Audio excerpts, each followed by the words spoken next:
Hello, everybody. Welcome to a new episode of Ladies Fashion Showcase. I'm Astrid and here with my tag team partner, Melba. How are you, Mel? I am finally not hurting. I can lift my arm Yes. up and it doesn't She's hurt. human I'm so again. happy.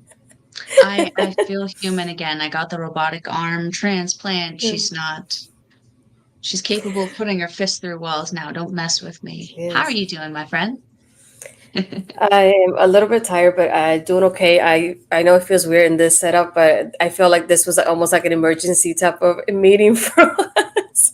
I It mean, really with is. with all the events that happened, this is why we're recording this tonight, Wednesday night, and airing it today, Thursday, because we figured we had to get ahead of this before it becomes old news at this point. So it's like, might as well Mhm. get it going, talk about this while it's the hot topic, to put it like that. So Yeah. it's probably not going to be a long episode, but we do have a few things that are important to discuss. But yeah, really excited Mhm, for this. mhm. So I figure we'll start with Forbidden Door because you and I, even though it's a little bit old at this point, you and I haven't been able to discuss it yet with the women's division No. and the matches we had.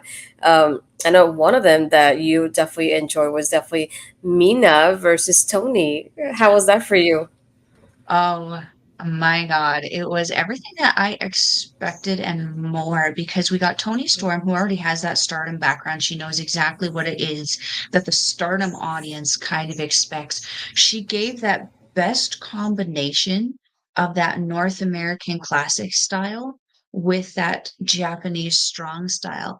But what I loved the most about the whole thing was the story that led up to it.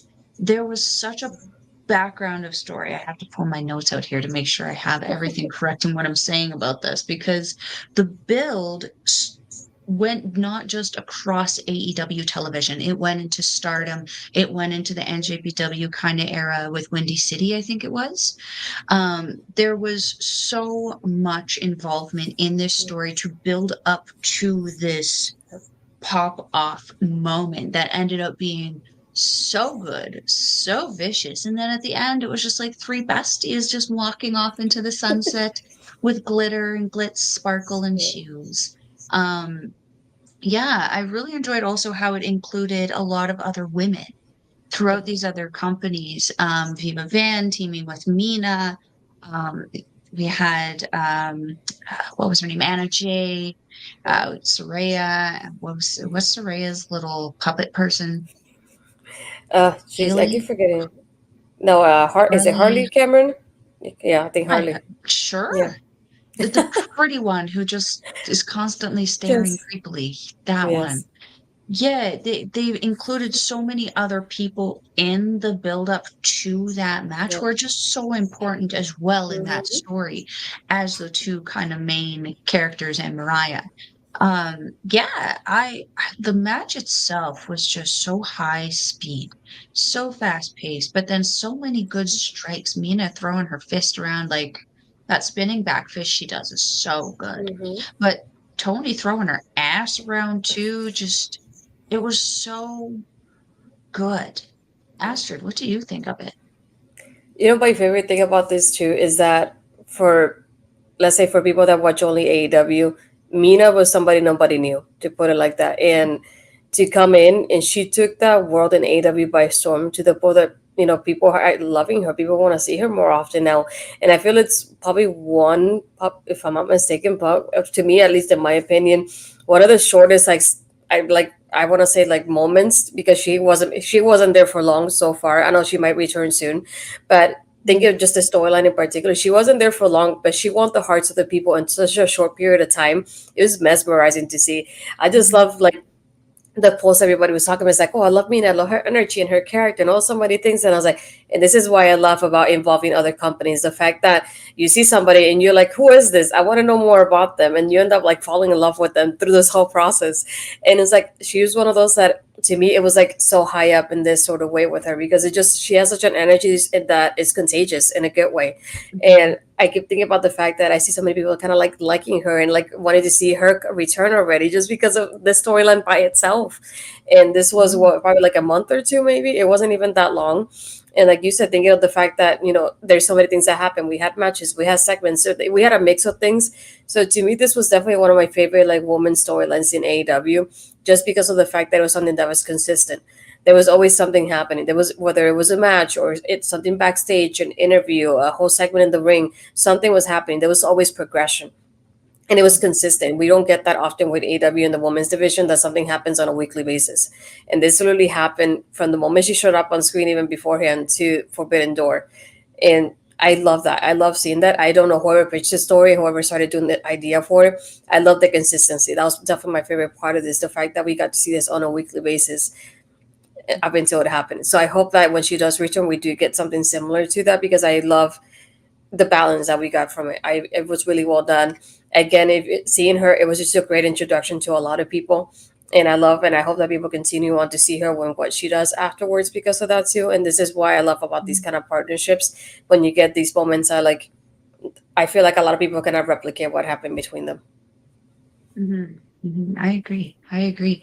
And what I find interesting, and what something my other tag partner Andre C pointed out on one of our episodes, um, Mina is not currently being advertised, or is doesn't currently have a place in the Stardom Grand Prix, and the Grand Prix has become quite extensive.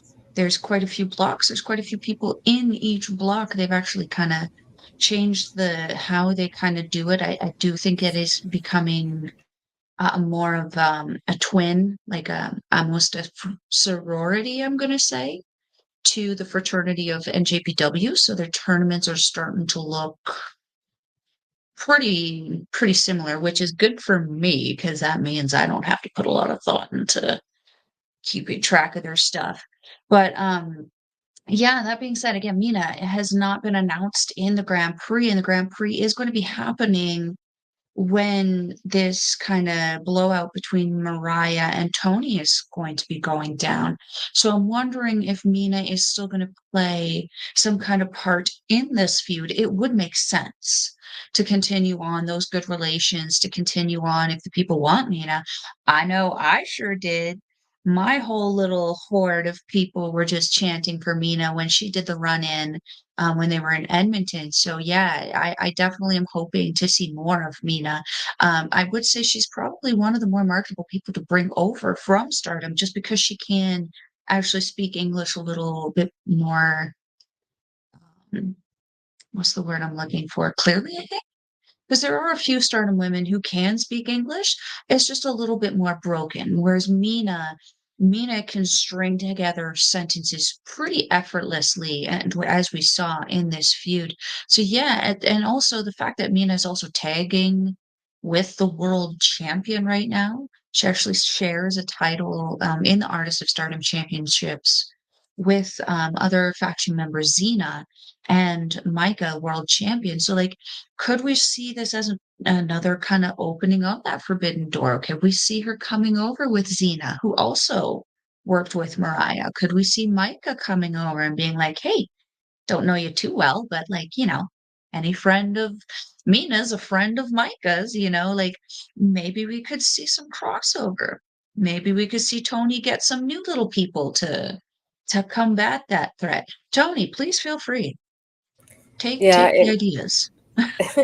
and I think she, if I'm not mistaken, I'm trying to find it real quick. The tweet that I just saw from Mina reacting to the whole thing that happened. We'll talk about that in a moment, because I definitely want to show the video more than anything. Mhm. But she retweeted the video. She went, "No, I can't sort out my feelings," but she put a lot of no's as she was doing this with the video of everything that just happened to them. So that we'll talk about in a moment. But I I can see the involvement so far based on that tweet alone. So I'm excited for that as well. And Mhm. again, I'll talk about it a little bit more later on when it comes to that part and everything that happened, because this is one of those moments that I think you've seen a clip of it, but not much. But I definitely want to show it to you again, because I want to see your reaction. And not only that, but it's one of those moments that the women in AEW don't often main event, so when they do, they has to have a purpose for it, and definitely tonight it had a purpose more than so. And to think it ended this way was just surprising. But I did want to before we go on to that, I want to talk about the second match that we have for Forbidden Door. That was Stephanie Vaquer versus Mercedes. For it was title for title. So now Mercedes is a double champion, and Yeah, it's just that was one of those that I was really torn about because I knew that Stephanie was on a great run. So I was thinking I don't want that to end. She's looking great. I love how the look of her with all her championships, and I didn't want that to end. And I was like, that visual alone was incredible. So I Mhm. was torn because I obviously wanted Mercedes to keep her title, but I didn't want her to win for Stephanie's title. And it was like one of those ones that I was hoping it would have some kind of double DQ. It was one of those ones that I wouldn't mind that if that happened then, to like protect Mhm. both of the ladies. But we have Mercedes as double champion now, so that led on to now the return of Britt Baker, and we already had a little bit of a showdown between both of them on the mic. And Mhm. so far, it's been great. I love that Britt return at this time. We get like the original of AEW versus somebody like an outsider that just started AEW with Mercedes. So I feel like it's a really interesting dynamic, to put it like that. And Britt has said in multiple interviews in the past that she's been influenced by the Four Horsewomen when it comes to wrestling. So I think it's something that's pretty amazing that she gets to share the ring and be in the storyline with one of them at least. Mhm. That's pretty exciting. But I think the match in itself, I think it again it happened kind of similarly to Mina. For the people that didn't know about Stephanie, this was also a great introduction. They put out a banger because that match was incredible, and it just tore me up. It was like I didn't want it to end. It was so well done. And I really loved it from beginning to end. And I didn't know who to cheer for. I was just watching so concentrated. I didn't know what to feel. And I was like, I don't want to watch it, but it's going to happen. But Mhm. again, that was another incredible match for the ladies. And I feel like it definitely puts Stephanie Vaquer on the map for a lot of people. Mhm. Oh, 100%, 100%. I've been privy to Vakia for a little bit. I've been seeing her, like, I watch CMLL from time to time because I like to suffer.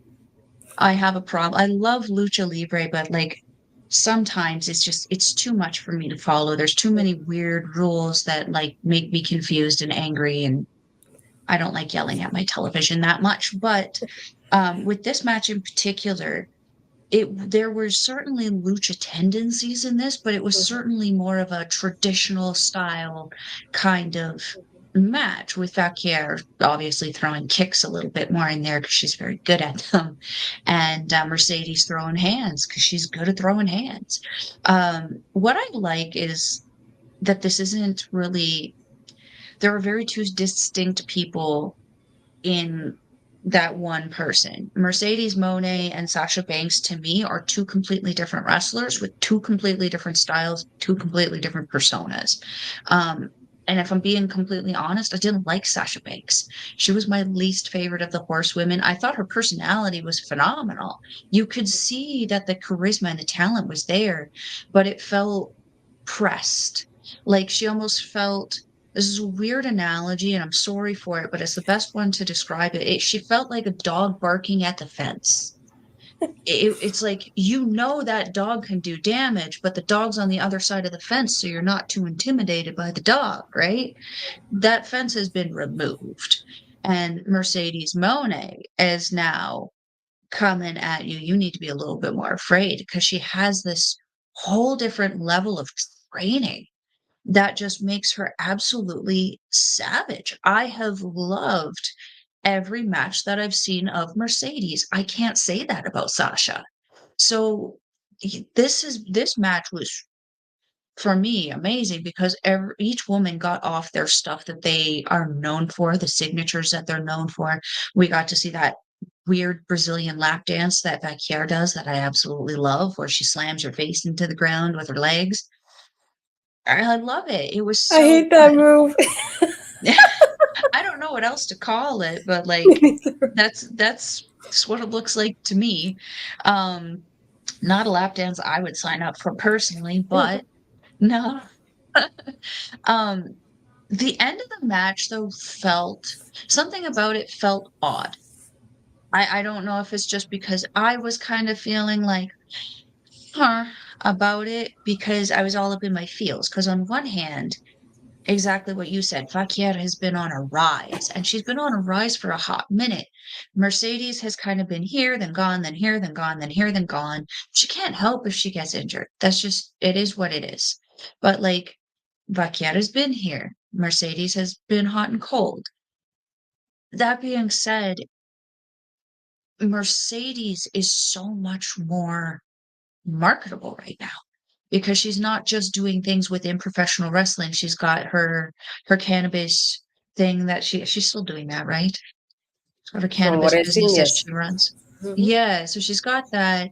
She's doing movies and television. She's got this other career that she can take the titles to and show off and bring more attention and clout to AEW and subsequently NJPW, being the strong women's champion. Vaquer at that time, a Forbidden Door Yeah. was just with CMLL. She was pretty much, I wouldn't say exclusively in Mexico, but there was a higher volume of things that she's doing exclusively in Mexico versus the rest of North America, let alone the rest of the world. So, from a marketing standpoint, it does look better to have the title on Mercedes. What I didn't like about this, and I might get some heat for this, I don't really care. I didn't like Britt Baker coming out. Your presence wasn't necessary. Mercedes did the exact same thing to Willow, and I felt the same way about Mercedes Hmm. doing this as well.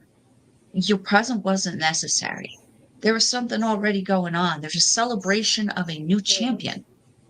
Why why do you have to be that girl? Hmm. Look at me, look at me. We're looking at somebody else right now. You mind your business, stay in your lane. And like for me, if you're gonna waste everybody's time popping off your music and coming out, you may as well waste your time walking all the way down to the fracking ring, just Yes. sitting there on the stage going. So like I know that Britt Baker is a very strong woman. I've seen some of her matches. She's a very competent, great wrestler. She oozes charisma. That I just did not like. I didn't see the point of it. I didn't see the purpose. And now it's becoming a consistency. So it's like, oh, what's going to happen when we get a new women's champion? Yuck. Is the next challenger going to come out and meander around the stage, ruin their celebration? Yuck. Yeah. Probably. Let's hope Yeah. not. But yeah, that's how I felt No, about that. I definitely understand where you're coming from. I also expected it in a way because at Forbidden Door, people are used to. I don't want to put it like that, but it sort of feels like a tradition, I guess, if you call it like that. But that somebody always kind of returns for the pay per view, and being Mhm. that this happened later on in the card, people are kind of narrowing down like the people that could return. So people are like, wait, so Brick could be one of them, or like kind of like process of elimination to put it like that, because the Mhm. match happening, I like you said, I didn't like the interruption because I feel like it was a feel good moment for Mhm. Mercedes. And don't get me wrong, I love the reaction that Britt got because she has been Mhm. out of TV for like over a year at this point. So the reaction that she got was amazing. I really enjoyed it because then this week after Forbidden Door and at Dynamite, her being there already made Mercedes a heel, and Mercedes hadn't really been much of a heel in that sort of way. And I feel like Mercedes exceeds at being a heel. So it was great in that moment seeing that. And I love the Mhm. reaction that overall breakout. But like you said, I didn't like the fact that this happened the way it happened. Especially if you're not gonna come down, why just be at the ramp? Just make your go face to face with her and kind of like point at the championship or like give her the waist kind of thing. Like I want that championship, something along those lines. Like you Yeah. don't have to get physical, but you could have gone a little bit closer to her when this happened. That would be like the Oh only yeah. thing that I kind of wanted out of it. But it just Mhm. feels like at this point, this is the match we're all in. We're in the beginning of July, so we have over a month of build up. I feel like we're gonna get a lot of promos, and we're not gonna get matches between them until into the pay per view happens. And this is the only part that I don't like Mhm. about this kind of gap there, because now we're gonna get a lot of like interruptions and a lot of promos. And it's like I like the promos and they're great both talkers, and I feel like they're gonna have a good back and forth because we've already seen that. But once Mhm. it happens once or twice, it's fine. But after three, four, five times, it's gonna get a little bit exhausting. So we definitely have to Mhm. find a little bit of a balance here. So I'm curious to see what it'll be. So now, especially if Mercedes does have creative freedom, I wonder how that will entail with her being involved in this. But I'm looking forward to it Mhm. because we have the story of like the old guard versus the new guard, and it's nice to see that because as I said in our last episode, this women's division is different from the women's division that Britt started. So it's very interesting Mhm. seeing that kind of change here. Being Mercedes is one of the examples of that. And also, I agree with your point of Mercedes is something that's very marketable as well. So it does make sense of her being a champion too.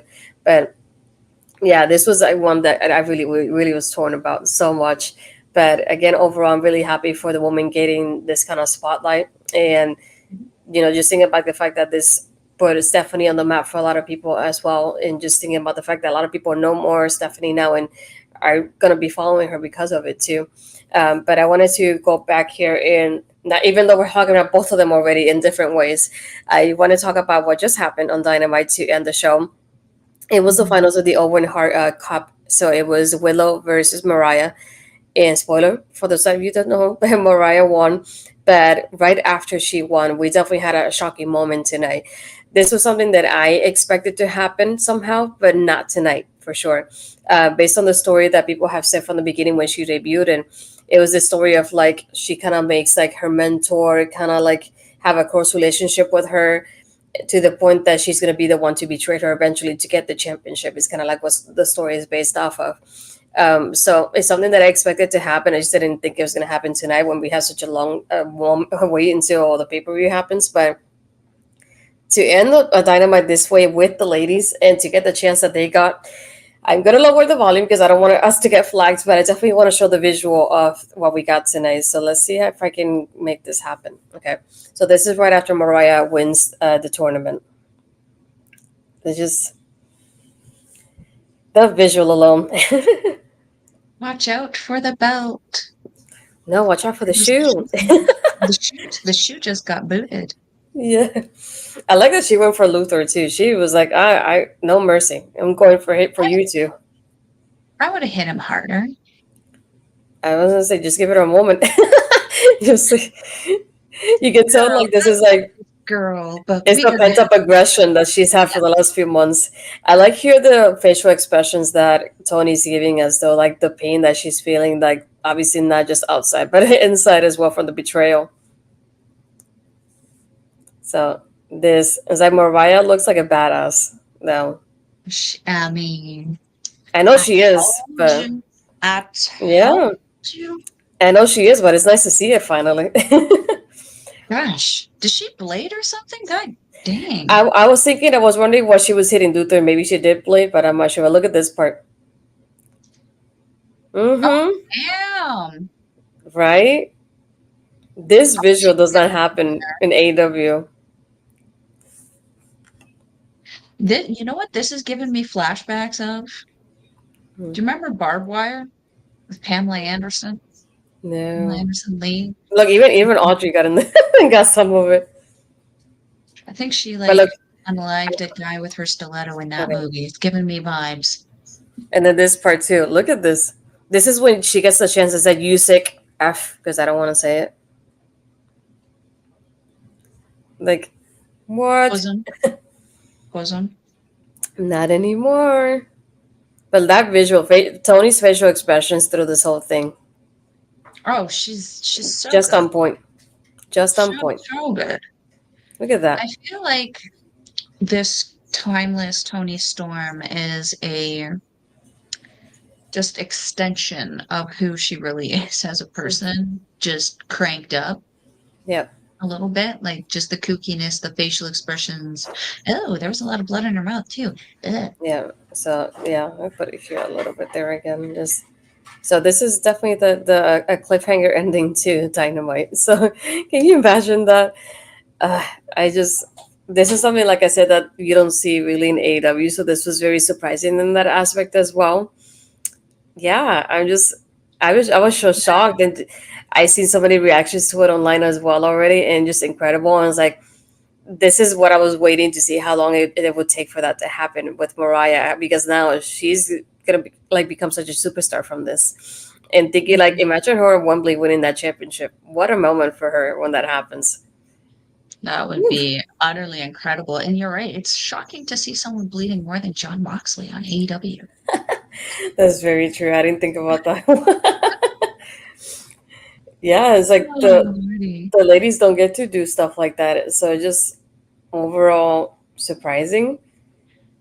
I wish I was there, selfishly. This is the night that it's happening. It's in Calgary. It's only 4 hours away, but god damn it.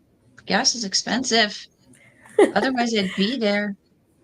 Very much So so. It no. just I didn't really know this match was happening in Calgary. So otherwise, I'd be there. Yeah, and like I told you, even off screen, the moment that they announced the Owen Hart Cup, and I saw the bracket, I was thinking, Mariah's gonna win this, and we're gonna get Mariah versus Toni at All In, aren't we? And this is what's happening, right? Right? Please tell me this is what's happening. And just seeing that tonight, I couldn't believe it. I really couldn't.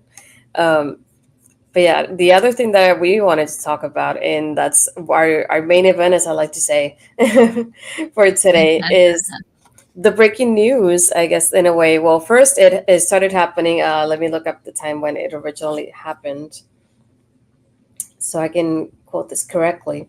I think it was, I know it happened this afternoon because I think I was working when this got released. Oh no, so it happened, about 10 hours ago at this point when we're recording. And this was around 1 p.m. Eastern, and it's a joint statement from NJPW with CMLL regarding Stephanie Vaquer. So it was kind of, to me, it was a little bit scary at first with the wording that they used, because the wording in itself, I read the first one that in Spanish that was posted in the Discord that we have. So I was like, wait, the wording makes it seem like something like odd happened to her. And I was like a little bit like, wait, what happened to her? I was a little bit scared in that aspect. Um, but I'll read the English one. It says, thank you for supporting CMLL and New Japan Pro Wrestling, citing personal reasons. So be the personal reasons part is the part that really kind of scared me a little bit. I was like, what happened to her? I was like, she was okay at Forbidden Door not too long ago. Stephanie has elected to depart from CMLL and New Japan rosters effective immediately. As a result, Vaquer will not compete in her scheduled match against Juvia at Fantastic Mania July 13th in San Jose. Furthermore, CMLL hereby announces Vaquer stripped of both the CMLL World Women's and World Women's Tag Team Championships. This was another kind of red flag for me. I was thinking, why would you take her titles away like that? I was like, what did she do? Like, she's been putting you guys on the map. What do you mean? And both CMLL and LGPW would like to apologize to our fans worldwide for the abrupt announcement. This Saturday at Fantastic Mania, a new CMLL World Women's Champion will be crowned in a three-way. And it'll be Juvia from CMLL versus Viva Van from NJPW and Willow from AEW. We remain committed to ensuring the highest quality wrestling for our fans at Fantastica Mania USA this Saturday and at all future events. So that happened at 1 p.m. and they released it in Spanish and English. But with the wording, it was a little bit concerning. I was like, I wonder what really happened to her when this came out. So it was really, it made a lot of people start talking, to the point that people are wondering what's happening with Stephanie. Did she sign with AEW? But I'm like, being that AEW is in a partnership with both CMLL and New Japan, it made people think that it was an AEW. I don't know if you saw it when this happened. What were your initial thoughts before everything else happened? We'll go by stages. My thought was a GIF, and that was "Don't be suspicious, don't be suspicious." Yes. Yeah, the stripping. I mean, she's leaving, so obviously she can't take the titles with her. You just say she relinquished titles upon departure. We didn't have to say stripping her of them. It makes it sound like the decision to strip her was made before her decision was made to leave. That being said, though, as soon as Forbidden Door happened, I kind of looked at the situation and went, "Well, we know where she's not going. Strip Yeah. her of the title there and put it on somebody." That's why I kind of felt, and I go back to the end of the match. It felt odd. This is probably why. She probably already knew she was not going to Yep. be going to AEW and was Mm-hmm. just, I don't want to say Ace Austin. No, what's his name? Who's the guy who did the thing to John Morrison? Who's Austin is in the name somewhere, I think. Austin Aries. Remember Yeah. where he just did the match and then popped up and walked out? Mm-hmm. Yep. It gave me similar vibes. Ooh. Like Stephanie sold the end of that greatly, Mm-hmm. but she recovered a little too quickly and exited a little too quickly to my liking. Mm-hmm. So yeah, it kind of felt a little weird to me. Um